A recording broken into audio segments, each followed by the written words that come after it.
Slugger O'Toole podcast is sponsored by Queen's University Belfast. Researchers at Queen's are at the heart of supporting global efforts to understand the coronavirus. To discover more about their research, please visit qub.ac.uk. My name is Brian O'Neill, and on today's In Conversation Slugger podcast, I am joined by Ellie Francis. Ellie runs Nepturnal, a consultancy that helps companies manage talent. Ellie, thanks for being on the show. No problem, Brian. Glad to be here. So just for our listeners, why I wanted to talk to you is I think your business is very interesting because those kind of older listeners who grew up in the kind of 80s and 90s will remember a time when there was quite large unemployment in Northern Ireland. But today that situation has been reversed and there's actually a skill shortage. Now, we know there's a skill shortage in the obvious things like IT and skills workers, but there's also a skill shortage in a lot of industries, for example, like chefs and even like delivery drivers and fruit pickers and care homes and hospitals and pretty much every sector. So I think your work is interesting in that you kind of help companies manage talent and kind of, which in simple language just means kind of keep employees. So do you want to tell us a little bit more about your work? Yeah, so essentially what I do is I consult with companies on how they manage their talent strategy. Now, this consists of three key areas. So we look at how you might brand yourself as an employer of choice. So how you communicate to talent that they should come and work for you. Now, we're not recruiters. We don't recruit the talent on behalf of you, but it's more so about creating that inbound source of talent. So as talent actually actively want to work for you. We also look at the retention piece. So once you have the talent, how do you keep them? And then finally, we look at motivating talent so as you don't suffer levels of low productivity. So as with the talent that you have, you're motivating them to be the best that they can be, both for themselves and also for your organisation and within your organisation. So certainly an interesting area, particularly within a talent shortage, Brian, you're right.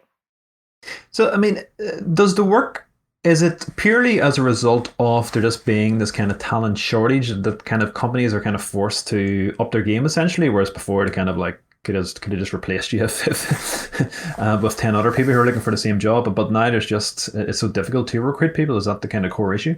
So I think this is very interesting because the talent shortage has certainly highlighted the need to properly manage talent and to have a proper strategy in this area. So a talent shortage in areas like financial services and technology and those types of areas, legal as well will be a big one, has prompted the companies, yes, you're exactly right, to focus both strategy and also budget in this area of keeping people happy and motivating people properly.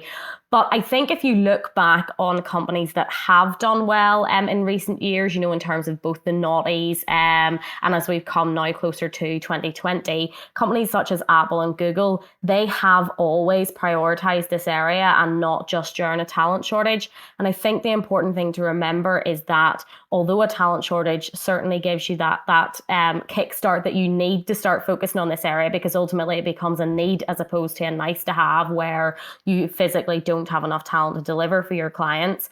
It's also important to remember that even if you have a lot of talent, even if you have lots of talent coming in and out of your business, and essentially you can just replace anyone who leaves, you can still suffer a massive hit to cash flow from lack of productivity. So if you're not motivating the people that you have properly, or you can't recruit high quality talent, you can still suffer a massive hit to cash flow, and it can be just as impactful on the bottom line as, for instance, lower sales. Okay, got it. Well, I suppose, yeah, because people don't realize that there's a kind of a cost to replacing people. You know, I mean, there's the obvious cost of recruitment, which can be several £1,000 and then recruit a new member of staff, but also to kind of get them up to speed and the training and all that. And if somebody walks out the door, then you have had a big financial hit. Yeah, we've done quite a lot of work on this, and essentially every company is different. You know, what they spend on recruitment, what they spend on training will be different. But the average of what we looked at was that replacing someone costs about 9 months of their salary. which obviously is generally several £1,000s, you would hope anyway, that they're going to be spending replacing this person. And it's not only those obvious costs like paying a recruitment company or paying a training consultancy to come in and train your new joiners, but it's also things like generally when you have a new start in a team, a more experienced person will be their buddy for the first year or the first 2 years, and that person's time is massively consumed, and rightly so, by the new joiner asking questions. And you also then have the element of you have to absorb a certain amount of mistakes and people not being up to speed on how to actually complete the work and how to serve the client. So new employees are quite a drain on resources to your business, and it's absolutely worth it. If you're recruiting for growth, I think it's extremely worth it to bring people in, to train them properly, to ensure that they're getting all of the help they need, because essentially you want them to be a leader of the future. But if you have a bit of a revolving door, so to speak, what we would say in the industry, of people who are coming in and leaving after 18 months or even 6 months in some cases, and people are sort of coming and going quite thick and fast, it can get quite expensive, and not just in those very obvious areas like recruitment fees and training fees. It's also in the sense of both productivity levels. They won't be up to full speed for quite some time, and also they are essentially going to be a bit of a drain on your other employees. Yeah, because I mean, there's a lot more transparency now with jobs and companies. So, for example, there's the website Glassdoor, which kind of lets staff review companies, and that makes for very interesting reading. So there's a lot more information now that people have about companies, and if you have a reputation of being a bad employer, then it's going to be very difficult for you to crack that and attract the staff you need, isn't it? Most definitely. Certainly the movement towards companies needing to impress talent has led to a huge pool of choice for prospective employees. So if you're looking for a job nowadays, there are so many elements that you can consider and so many companies that you can research. And it is almost like becoming a client. You are almost buying into something because you're taking this job and it's going to be where you spend quite a lot of your time. And so people do their research now. And it is a case of you do really need to impress people, because people are not now just taking a job because they absolutely need it. People are taking a job because they've done the research, and it's almost a case of when you interview someone, they're also interviewing you at the same time, and they're asking about things that perhaps they have read on places like Glassdoor. And my experience has been that people are not scared to ask these questions. Prospect employees are not coming in now and asking, what's the salary and when can I start? They're coming and asking about things like your diversity statistics. They're coming and asking about things like your social calendar. They'll be asking about things like working environment, flexible working, remote working. They're asking these very intelligent questions about the way you work. And you're having to work a lot harder to get people. In terms of things like Glassdoor, I think it's a very, very positive thing. I think companies who are managing talent strategically and properly have absolutely nothing to fear. Generally, when I work with clients, it's a very, very negative conversation about Glassdoor. People don't like it from the employer perspective because they'd much rather everything stayed behind closed doors. But ultimately, that's just not the way it is anymore. And actually, my big tip to employers who are doing things well and who have got happy bunnies in their office essentially is encourage those people to put their review on Glassdoor. It shouldn't just be a case of Glassdoor is a magnet for bad reviews, but the reason for that is that companies aren't encouraging current employees and employees who have left but perhaps have a positive view of the business to put their review up as well. There's nothing stopping a current employee speaking to Glassdoor about their positive experience, as opposed to always having to be employees who have left and have an axe to grind with you. What are younger people looking for in employment now, and how do you think that differs from kind of previous generations? Because I know older people, I mean, work is social. A lot of people have kind of friendships at work, but sometimes, my background is in internet work and marketing. And I personally find it a bit creepy that kind of some of these companies are trying to pretend that like they're your best friend. And I think especially Google, it'd have this thing where they feed you, and there's like free massages, and they'll do your like dry cleaning for you. And I mean, those things, it's you can see them as positive, but you can also see it as a kind of a weird gilded cage where they don't want you to kind of leave the Leave. premises almost, you know. So it's kind of I mean, it's in some ways, is it a thing where people have unrealistic expectations of work, and should they be thinking more of like it's just a place to go earn some money, do what you can, but you know they're not your it's not your family or your best buddies, you know. I think with that, that's very, very interesting. The first thing I will say is employer branding, which is what we call this area where people are branding themselves as an employer of choice and putting out content, and it's exactly like marketing, Brian, where people basically put out an aura of what they are as an employer. Companies like Google, and it's not just Google, there are so many companies have these very tangible benefits. I always joke about the ball pit and reception or slides and that type of thing. Those are very superficial benefits, and employees and prospect employees, particularly the millennial and Gen Z bracket, which are the younger generations, they're not that easily wooed, and they need to have a very, very genuine and authentic reason to work for a company. So what I would say is anything that I would kind of refer to as a gimmicky benefit, which would be the likes of dry cleaning, free food, Mars bars in the office, lots of social events, lots of free drinks, all the rest of it. I see those as quite gimmicky benefits. And if you don't have a very, very good culture underneath all that, and you don't have an authentic culture, and you don't have a genuine environment that people want to work in, then those benefits might attract people, but they won't retain them. And you're into that cost per hire issue again, where you have a revolving door and you're spending this excess money all on recruitment. In terms of what young people are looking for in the workforce, we do extensive research on this every year. I try to speak to as many millennials and Gen Z as I can to figure out how this is changing. And what we have found is the landscape is changing a little bit in terms of the two big factors that people value are a sense of purpose. So that's been the case for quite a few years now. So people want to really know what they are contributing to. So when we start out at entry level in an organization, generally the work you're working on might seem quite insignificant because it will be quite a small part of a project and essentially a part that you can't mess up because you're in training. The downside of this is it's difficult for them to see where this fits into the overall company purpose, where it fits into the overall strategic objectives. And it's so important that you can highlight that to them. Some practical steps of how to do that are to take them to client kickoff meetings, for example, or you could actually have them sit in on client calls just so as they can see where their part fits into the overall delivery.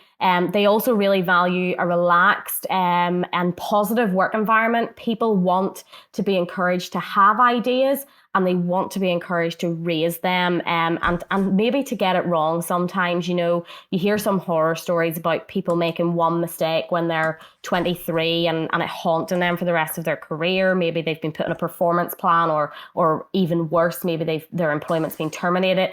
This is not what young people are looking for. They're looking for environments where they can slip and slide and eventually get to the right answer, which in turn is really, really innovative and really forward thinking. I always tell senior executives within companies, you need to listen to your young employees because they are consumers of the future, and they really understand what you're trying to get at, and they will have ideas that you just don't have. But in terms of the more recent shift, there is definitely much more of a shift with Generation Z, who are sort of people who will be entering the workforce now, bordering up at those age 22, 23. They are placing much more of a focus on salary. So we went through quite a period of time there where, money doesn't make you happy, money doesn't matter. We want jobs that we love, not necessarily focusing on the salary. Now that many companies are offering jobs that we love, salary is starting to set them apart again because there are so many good options that Generation Z are now starting to place a little bit more of a focus back onto the bottom line.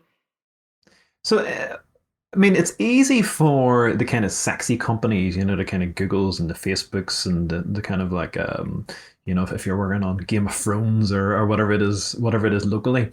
But I'm most surprised. You have a lot of kind of like kind of very boring looking companies, kind of legal or accountancy or whatever. I mean, if you get a client who's in these kind of very staid, kind of traditional industries, I mean, what is your advice? Is your advice just to be kind of blunt and just kind of offer lots of cash and decent workflow, or how did the kind of non-sexy companies attract talent? What I would say is that you are competing on a playing field. You're competing on your own playing field. So, for example, a newly qualified solicitor is unlikely to want to work on the production of Game of Thrones. Mhm. You're competing with other law firms, you're competing with other accountancy practices, technology companies, yes, are competing on a much, much higher level because the benefits in that industry and essentially the sexiness of that industry is much more prevalent. But you're only competing against your market competitors for your talent competitors who will be other law firms or professional services companies who hire law graduates. So you have to look at who you're actually competing against for talent and not think to yourself, well, actually we will never be able to put on the show that Google are putting on. The second point I would make on that is again, those really sexy benefits are skin deep. People value a very, very good workflow, a good culture, genuinely good prospects for promotion. What I would say here is small companies always tell me we can't promote people, we don't have anywhere to promote them to. There are hundreds of different ways to present a progression track to employees. That's something that we work with companies on all the time. It's all about how you communicate your own benefits. It's not about a legal company trying to be Google. It's not about an accountancy firm trying to be Twitter. It's all about how you compete on your own playing field and how you communicate genuine benefits of working for you versus a similar career with someone else. Okay, and then on that note, because the biggest kind of employer in Northern Ireland has always been the kind of civil service, because that's where a lot of people would end up. But now I assume that with a lot of the kind of new competition for jobs, I mean, is well, maybe it's not your area, but is the civil service finding it hard to kind of recruit talent? Because I know there's particularly like a lot of shortages in IT in the civil service and in certain sectors. So I mean, is it going to be tricky maybe for kind of civil service and kind of public organizations to going to attract talent because they've less kind of things that they can leverage to pull in the commercial organizations? I don't know specifically about the civil service, but what I would say about those more public organizations is certainly their employer brand message and how they communicate the benefit of working for them has always been security. It's always been job security, decent salary. People are lifers. You can stay here your whole career. You'll have a decent career. The workflow obviously is I'm sure very good at the minute, and in normal times is good as well.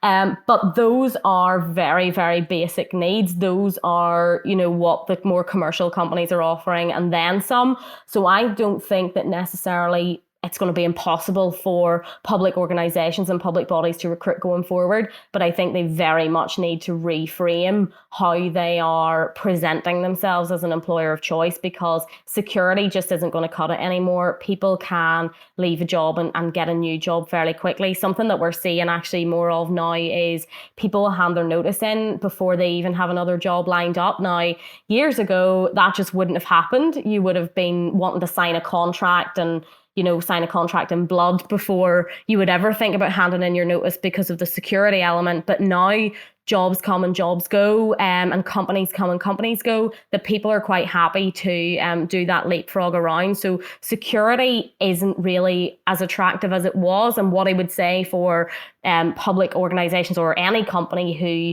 use job security as their main draw, then you really do need to reframe that. Okay, and now, how do you think the employment kind of landscape will change after kind of COVID-19? Because I know there's been a huge move, obviously, to kind of remote work and people working from home. Do you think that's a trend that's going to continue? And something I kind of worry about is companies can maybe realize, well, if you can work remotely, you can work from anywhere in the world. So, I mean, why do we actually need to set up an office in Belfast or Dublin when we can just hire people from anywhere and kind of go almost completely virtual, if that makes sense? Or you think there will always be a need for offices and for people to meet and have a structure? I think I think there are two different questions in this. In terms of the need for offices, I think there will certainly always be a want for offices. People like meeting in person. I certainly couldn't imagine being totally virtual forever. I am definitely a chatty person. I like meeting with clients. I like reading body language, talking face to face, particularly as we would interview their employees and stuff. We like to sort of speak face to face and see, get down to what the real issues are. In terms of remote working, I think it's a very, very interesting point. I think remote working is here to stay, but in essence, companies who have been doing talent management well, remote working isn't an issue for them. It's not a new thing. It's not something that they've newly incorporated. Certainly, we have been very much forced to go towards remote working recently. Companies who had that option in place for, childcare purposes, or, if you were perhaps feeling a little under the weather, or you wanted to work from home for any other reason, they found it a lot easier to move to the full-time remote working because they had the capabilities in place. On the other hand, companies who were very adverse to remote working, they very much didn't like this. They had to get it in place, but it took weeks and months. Some companies are still just getting there in terms of getting remote working properly set up. I don't think people are going to want to roll back on that because it's so integral to employee engagement. And the big downside of remote working is it's quite expensive to set it up initially. And now that it's set up, I don't see any benefit of taking a climb down from that new way of working. What I would say is many companies take issue with remote working on the basis of productivity. I hear so many times companies don't want people working at home because they won't work as hard. They'll be watching Netflix all day, all these types of things. They'll be watching their kids. But if you have a good system in place to track productivity and you can track performance and you're doing that properly, you have nothing to fear from people working from home or working remotely. Of course, you don't have to be. At the moment, we're all working from home. But of course, in normal times, remote working can be a coffee shop. You could be remote working from a different country. You could be on holiday, whatever it may be. I think remote working is here to stay. And I don't think that it's a threat to productivity if you have a proper way of tracking performance. In terms of how it impacts the local employment market, I think it's a very interesting point that you make that, is there a motivation for companies to have a Belfast-based office? I actually think companies in Belfast have more to fear because our employees can now work remotely for anyone in the world. And so you're now not just competing with companies in Belfast, so essentially at that lower level in terms of what you need to provide to employees. You're competing with companies in Silicon Valley, Canary Wharf. You're competing with companies over in Hong Kong, Shanghai. You now have to put on a much bigger show because the pool of where employees can source employment from remotely has just widened massively, and it is going to be more competitive for you to keep your employees.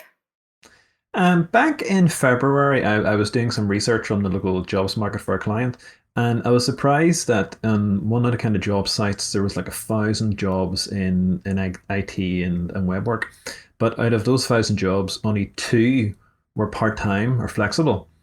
And I find that strange and that a whole kind of portion of potential talent is being ignored because there's lots of reasons, like maybe you've just had a baby or you've got school age kids or you're a carer for a parent. I mean, we know in Northern Ireland, I think it's nearly 30% economically inactive.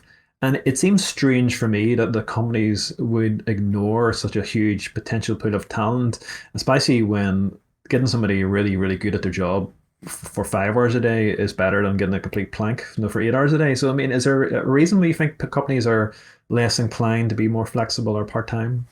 Absolutely, Brian. I completely agree with you there. And that's not just a new employee facing issue. That's an issue that we have within companies as well. I have many fellow women and men in business who have tried to go part time at their company, at their organization, and have gone self-employed or have started a company as a result of this being such a difficult area to navigate. What I would say is I would encourage any company who are trying to find the best talent, trying to find the most high quality talent, to approach this with a very open mind, because I think I completely agree with you, Brian, that people who are productive for 4 hours, 3 days a week are much more benefit to you than people who are hiding essentially full-time 5 days a week. I think the reason why companies do this in terms of the advertising space, obviously, 2 out of 1,000 is not very good odds. For me, it's actually just because it's easy. I would say that companies don't know how to frame part-time offers. They aren't seeking help with their talent management. They don't know how to almost position that internally from a strategic point of view. And it's just easy to offer a full-time job. They can copy and paste their normal contract and they can get the person in conveyor belt style. That can be very, very harmful. That can be something that really stilts productivity, and it can rule out top talent for your company. So I think that companies need to be a lot more open-minded, and even just adding something into the job spec that says, if you can only work part-time, let's still have a conversation. Because at the end of the day, companies are putting out, particularly in the technology space, putting out job advertisements and hearing crickets. There's companies putting out advertisements for jobs and no one's applying. Those companies are desperate for someone to have a conversation with them, even if that conversation includes working part-time or working flexibly, but they just don't know how to communicate that out. And that's an area that they really, really need to focus on.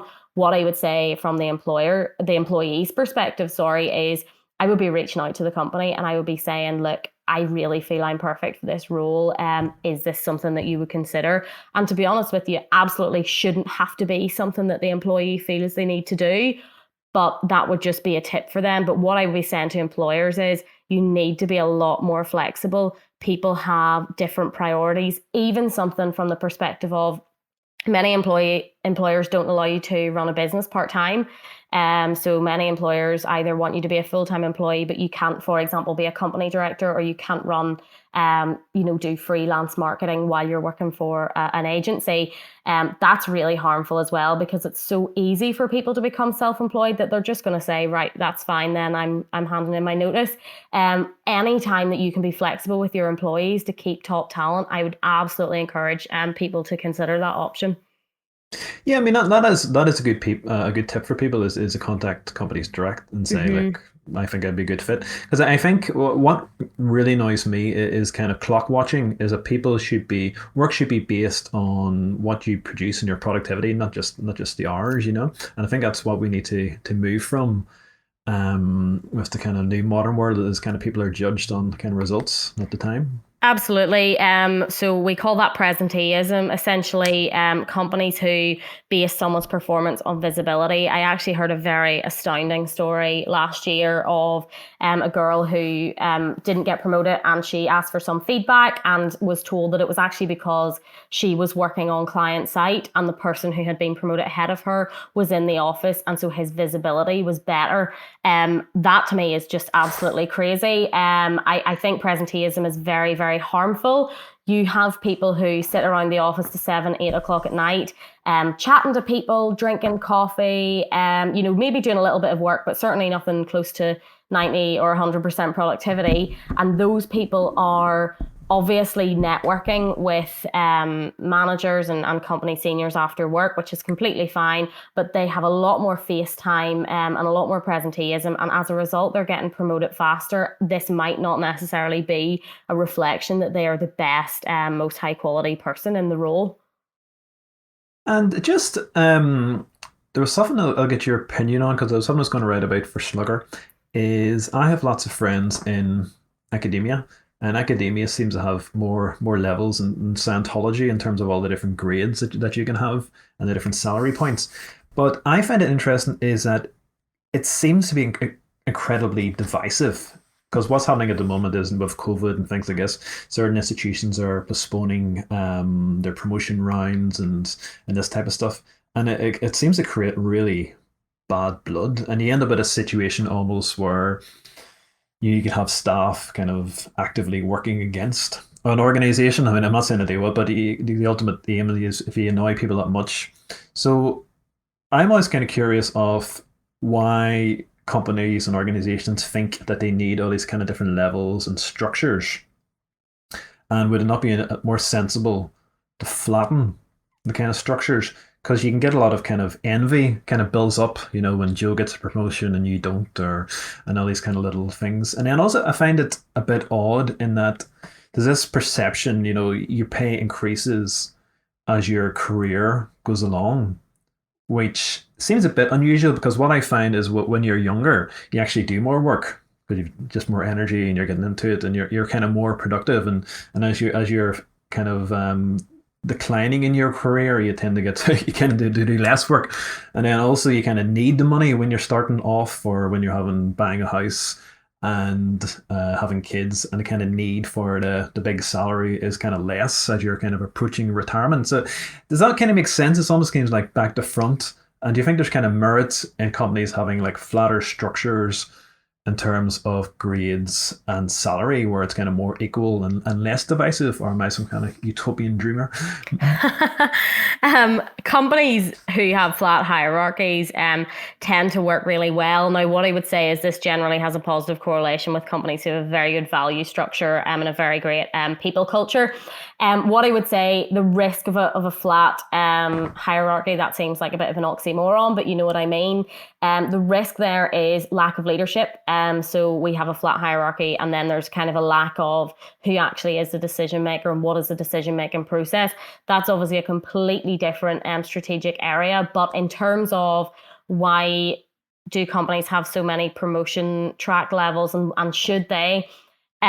My take on this is I wouldn't be a massively controversial person in terms of this. I wouldn't be very triggered by the, do you have a flat hierarchy or do you have lots of promotions? What I would say, and what I always encourage clients to take consideration of, is what actually is important to your employees.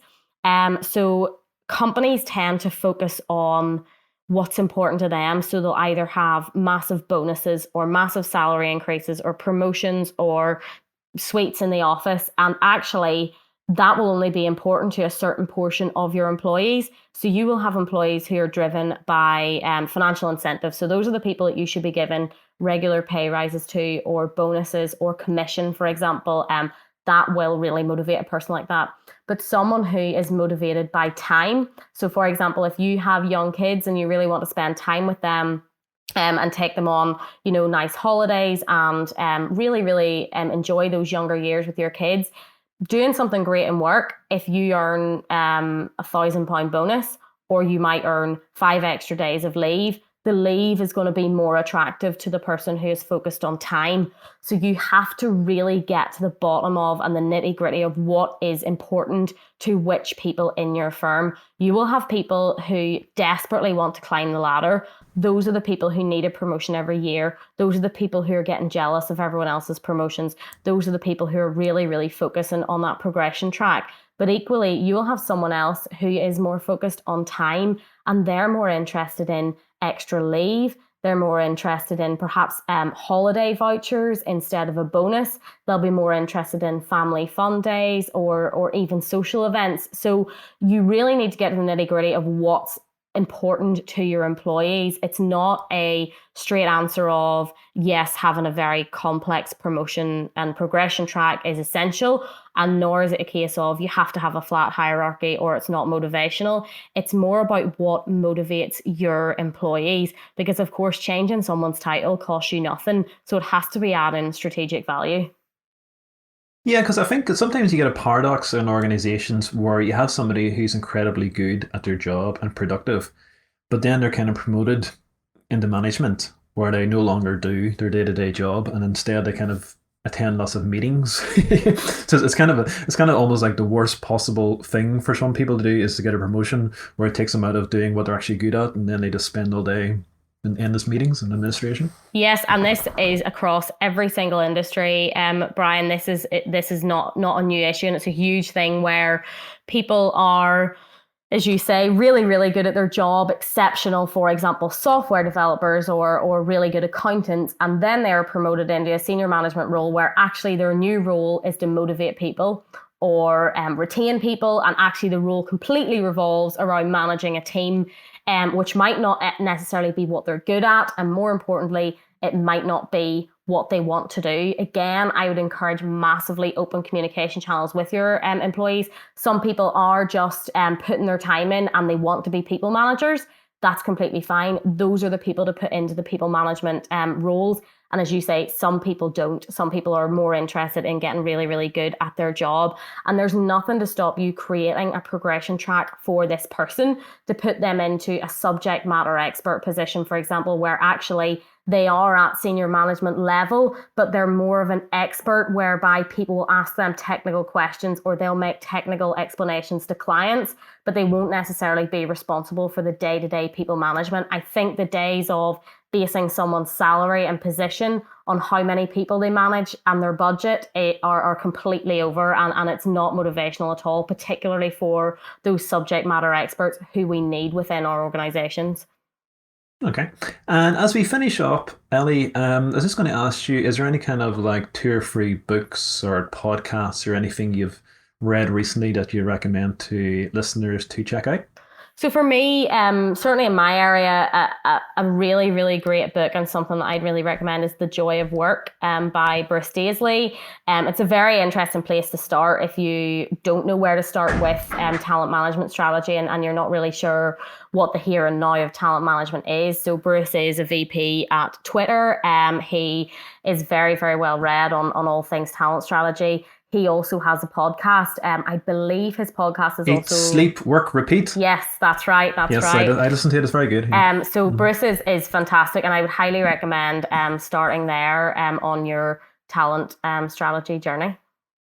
Okay. And anything else that you recommend generally that's maybe outside of your industry or any you've enjoyed? Or so more generally, I absolutely love things like Stephen Coveney, those types of books. I think they're all very, very good. I love How to Win Friends and Influence People. Obviously that is quite an old one now. But those are the types of things I would recommend reading if you're really interested in how to communicate with people and how to motivate them. Yeah, I found the Dale Carnegie book was kind of depressing read for me because I kind of realized that all the things I'd done terrible before I read the book, because I used to be kind of renowned for just kind of winding people up, which was never a good idea. But I know it's a classic of the genre, isn't it, of these types of things? Absolutely, it is a classic, and it's again somewhere to start if you are just getting into this area. But unfortunately, recently I haven't been doing much by way of business reading. I've been trying to get some more ticked off my fiction list because I've had a little bit more time at home. So yeah, no, definitely Bruce Daisley and Dale Carnegie, I think, are really, really good places to start. Do you think, because there tends to be a myth that kind of to get ahead in business you kind of need to be kind of ruthless, but do you think like likability is important as well? I think likability is really important in terms of business. People, it's very corny and I don't even like this phrase, but people buy people. People want to work with someone that they trust. I mean, for my clients, it's really, really important. We're putting together innovative strategies sometimes that some of them haven't even heard of. And so it's really important that they trust my judgment and they understand that I'm in it for them and I have their best interests at heart. So I think, in business, likability is really important. I think ruthlessness works in the short term, but only for the short term. And you can really burn quite a few bridges in a short space of time if you're not careful. Well, on a positive note that nice people win long term, I think we'll wrap it up there. So, Ellie, thanks very much for your time, and we'll put links to your sites on the post if people want to contact you. Fantastic. And thanks for having if me. you like this podcast and you want to listen to more, you can subscribe wherever you get your podcast from. So, Ellie, thanks very much for joining us today. Thanks, Brian. The Slugger O'Toole podcast is sponsored by Queen's University Belfast. Researchers at Queen's are at the heart of supporting global efforts to understand the coronavirus. To discover more about their research, please visit qub.ac.uk.